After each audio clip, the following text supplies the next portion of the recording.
10वीतल्या विद्यार्थ्यांचं करिअर कोण निवडतं? त्याचे पालक निवडतात. मला आर्ट्स घ्यायचं होतं. मला सायन्स घ्यावं लागलं. का? माझे टक्के जास्त होते. मार्क्स जास्त पडले होते. पण मग तुम्ही संशोधक होतात. संशोधन करायचं सोडून इकडे का आलात? आधीपासून एक डिसेंट स्टुडंट राहिल्यामुळे कॉलेजमध्ये एक बघण्याचा दृष्टिकोन असतो. अभ्यासू विद्यार्थिनी आहे, टॉपर आहे. हे समाजाच्या दृष्टिकोनातून बरोबर आहे. पण तू जे करतेय ते तुला तुझं आयुष्य जगायचंय. माझ्या आई-वडिलांनी कधी मला असं एका विशिष्ट गोष्टीसाठी फोर्स केला नाही. मला लोकांमध्ये वावरायचं होतं. हं.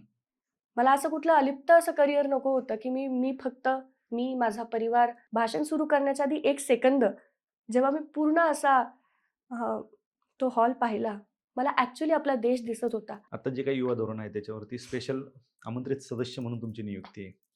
का बरं?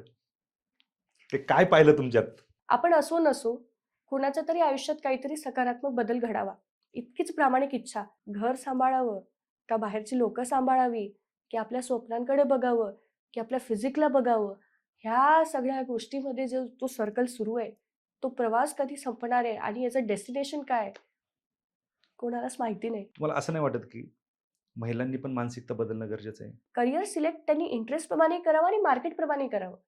कोणी सांगितलं म्हणून करू नये. मुलींना जेव्हा बाहेर ठेवलं जातं, तेव्हा काही चुका मुलींकडून पण होतात. होतं.